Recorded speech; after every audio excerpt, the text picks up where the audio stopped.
C'est un plaisir pour moi de vous savoir nombreux devant vos écrans pour suivre en ma compagnie votre émission culturelle artistique au cours de laquelle nous parlerons de la série Game of Thrones dont le succès a fait celui de l'Irlande du Nord où elle a été tournée.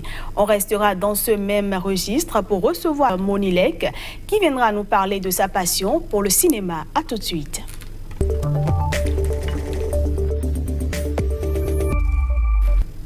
Bienvenue à toutes et à tous.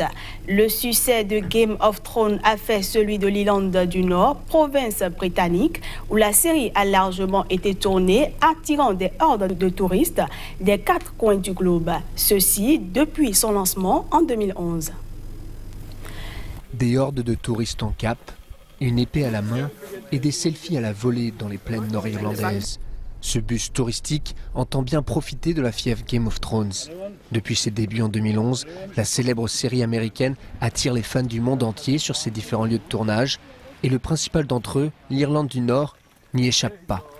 On estime qu'un touriste sur 6 visite la province britannique grâce à la série inspirée des livres de George R.R. Martin. La semaine dernière, samedi dernier, nous avions un bus avec 24 nationalités différentes à bord. Les guides touristiques prolifèrent dans cette région, autrefois en proie au conflit, et la série Phénomène semble répéter ce qui s'était passé en Nouvelle-Zélande avec la trilogie du Seigneur des Anneaux. Mais les lieux du tournage ne sont que l'envers du décor pour certains. Les fans les plus passionnés vont encore plus loin pour s'immerger dans le monde de leur saga préférée en se déguisant et en défendant à bras-le-corps leur place sur le trône de fer. À chaque pas, je découvre quelque chose de nouveau qui va au-delà de mes attentes. À l'occasion du lancement de la dernière saison, une nouvelle exposition des costumes et des décors de la série a également été inaugurée dans la capitale Belfast, en présence de certaines stars de la série. L'histoire sombre qui était ici est en train de partir. L'endroit s'épanouit. Que nous ayons ce spectacle ici et que nous fassions partie de cette transition est une joie. Autrefois victime de sa mauvaise réputation, liée au conflit nord-irlandais et aux attentats meurtriers, l'Office du tourisme de la province semble avoir trouvé sa poule aux œufs d'or. Je pense que le fait d'être associé à un tel succès mondial contribue également à transformer l'image de l'Irlande du Nord à travers le monde. À bien des égards, cela nous donne une publicité qui ne peut tout simplement pas s'acheter. L'ultime saison de Game of Thrones s'achève dans quelques semaines. Le défi pour l'Irlande du Nord sera donc de continuer à attirer les fans après le clap de fin. Place à présent à l'invité.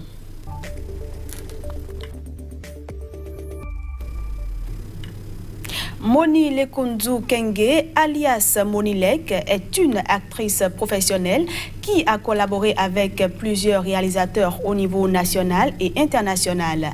Elle a tourné dans les films Elonga, Une nuit d'enfer et bien d'autres. Et je la reçois dans ce numéro pour parler de son parcours et de ses projets. Moni Lek, bienvenue. Merci beaucoup. Et merci d'avoir accepté notre invitation. Merci à vous de me recevoir. Alors, Moni Lek, parlez-nous un peu de vos débuts, d'où vous vient cette passion pour le cinéma et qui sont vos mentors? Eh ben, je pense que ma passion, elle a débuté de manière un petit peu anarchique, pas comme les autres, un petit peu décousue. J'étais une enfant très difficile à coucher et c'est ma sœur aînée qui, ne voulant pas trop me coucher, qui avait commencé à inventer des histoires en fait pour me terrifier au milieu de la nuit. Mais chaque fois, le fil en fait de la trame scénaristique de ce qu'elle me racontait était passionnant pour moi. Et après avoir regardé plusieurs films d'horreur étant très jeune, je me demandais toujours comment ça se faisait, comment il réussissait. On voyait un homme mourir dans un film et on le retrouvait dans un autre film. Donc c'est de là qu'est née en fait ma passion, cette curiosité pour le cinéma. Et est-ce que vous avez été soutenu par vos proches quand vous avez voulu vous lancer dans ce métier-là? Est-ce que ça a été facile pour eux d'accepter ce choix? Non, pas du tout, parce que déjà, pour ma mère, je faisais l'armée française et pour mon père, je faisais Sciences Po. D'accord. Donc du coup, j'étais un petit peu mitigée entre ces deux choses-là. Et ma passion a primé. Et d'ailleurs, pour la petite anecdote, j'ai été, on va dire, motivée par un de mes professeurs en seconde année de BTS. Et ce professeur qui m'a orientée vers une école, je me suis dit, autant que c'est une passion, je sais que mes parents n'accepteront pas, mais il fallait que j'aille par ma propre volonté, au moins ne fût-ce qu'essayer, pour me donner une raison de me dire, même si je ne l'ai pas fait, au moins j'ai essayé. Et à ma grande surprise, j'ai été reçue dans cette prestigieuse école de France. Une de mes sœurs, ne voulant pas laisser cette chance s'évanouir pour moi, m'a dit, écoute, on va faire un petit coup à nos parents, on va mentir, et tu vas faire cette école-là. Donc c'est comme ça que, à l'instar de mes parents, j'ai fait cette petite école, enfin cette grande école de cinéma qui m'a emmenée où je suis aujourd'hui. Alors, c'est en 2015 que vous avez joué dans votre tout premier film, Elonga. Comment s'est passé le casting, le tournage, le stress? Comment ça s'est passé? C'est pas mon tout premier film, mais c'est mon tout premier film congolais. Donc vous avez raison. C'est mon tout premier film congolais. Le casting, il s'est passé de manière un petit peu extraordinaire parce que la réalisatrice et moi, on a participé en fait à un festival. Et quand elle m'a vue sur scène prester avec certains autres jeunes acteurs, elle me dit, c'est toi qu'il me faut pour mon film. Et c'est comme ça que c'est parti l'aventure. D'ailleurs, je viens en retard sur le tournage du film parce que je devais terminer avec les Jeux africains parce que j'étais clou du spectacle. Vous êtes également sportive, des Jeux africains, oui, exactement. Donc après tout cela, je me rends sur les lieux du tournage, finissant justement un travail que j'avais commencé. Et sur le tournage, on rencontre des grandes personnalités du cinéma congolais et international comme Boiri, comme Sorel Boulingi, comme Fortuné Bateza, comme pas mal de grandes personnalités, comme le tout premier cinéaste congolais qui était aussi assistant sur ce film-là. Et donc ça s'est fait comme ça. Et c'est comme ça que j'ai commencé à embrasser, on va dire, le cinéma africain. Et après Elonga, il y a eu Une nuit d'enfer. Exactement. Après Elonga, il y a eu Une nuit d'enfer, il y a eu Marche arrière, il y a eu Jolie, il y a eu Sentence, il y a eu L'esprit du prophète. Donc tous ces films-là, et sans compter quelques petites publicités entre-temps et quelques clips vidéo. Et comment est-ce que vous arrivez à vous mettre dans la peau des personnes que vous incarnez? Est-ce que c'est facile de vous approprier ces personnages-là ou comment ça se passe? Non, c'est pas facile parce que c'est un travail que l'on fait sur soi. C'est s'oublier soi-même afin de pouvoir incarner quelque chose qui est autre que soi-même.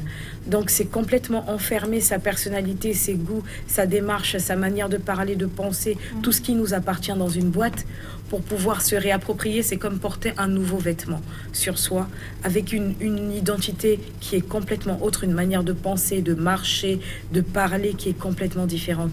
C'est un travail que l'on fait sur soi qui est un peu dangereux. Vous n'êtes pas sans savoir qu'il y a beaucoup d'acteurs, même au niveau d'Hollywood, qui après certains grands rôles se sont suicidés parce qu'ils n'ont pas pu sortir de leur rôle. Donc c'est un grand travail, c'est un travail énorme que l'on fait sur soi pour pouvoir incarner et justement après cela se défaire de ces rôles-là. Est-ce qu'on peut dire que chaque rôle que vous jouez vous apprend sur vous-même et vous permet, enfin, vous apprend de nouvelles choses sur vous? Exactement. Chaque rôle que l'on joue nous apprend quelque chose sur nous-mêmes et quelque chose sur la vie en tant que telle, parce qu'on incarne des vies. On n'incarne pas forcément des personnages abstraits, mais il y a une réalité qui est tirée d'une certaine réalité. Donc chaque rôle, effectivement, nous apprend beaucoup sur nous-mêmes. On va dire, par exemple, sur le tournage on va dire lequel, on va dire sur L'esprit du prophète, sur le tout dernier que je viens de terminer, sur L'esprit du prophète, il y avait certaines capacités, certaines ressources que j'avais en moi que je ne savais pas.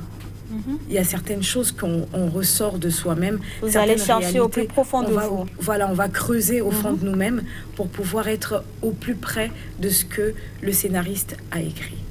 D'accord. Alors, Moni Lek, quelle qualité est-ce qu'il faut avoir pour être une bonne actrice?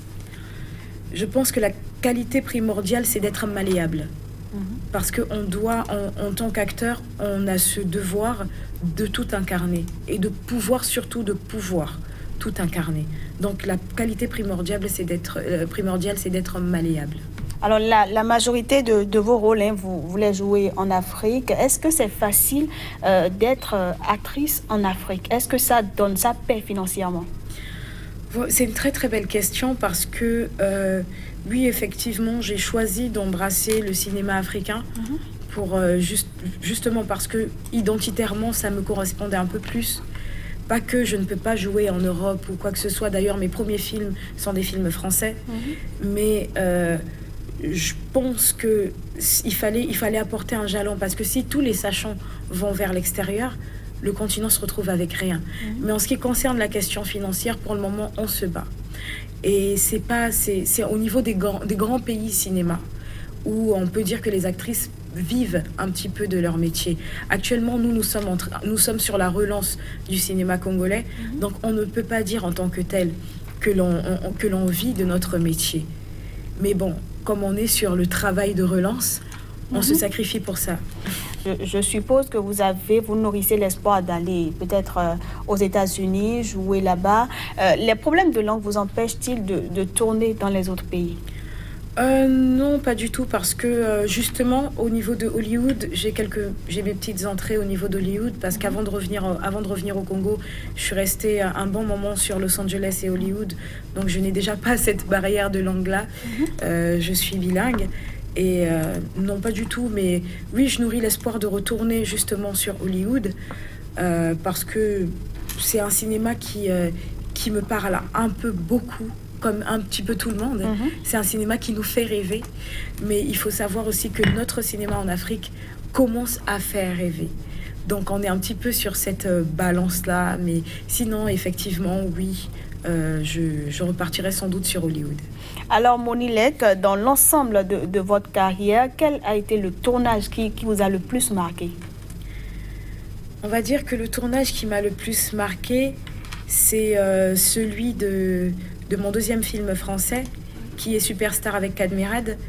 Et pourquoi ce tournage m'a marqué? Parce que ça a été pour moi une grosse production, la première grosse production sur laquelle j'étais conviée. Oui. Et secondo, j'ai eu l'occasion d'aller dans les mêmes toilettes que Kate Winslet.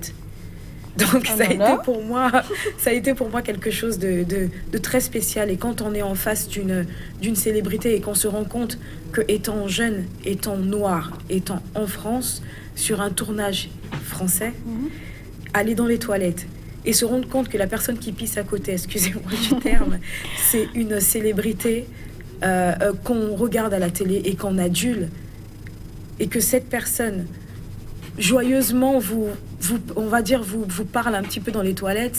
En fait, pour nous, c'est un petit peu comme si on venait à peine de rentrer dans la cour des grands. Et ça a été un déclic énorme. Alors, Monilek, il faut le dire que vous êtes porte-parole du collectif des acteurs congolais. Exact. Que pensez-vous du cinéma africain?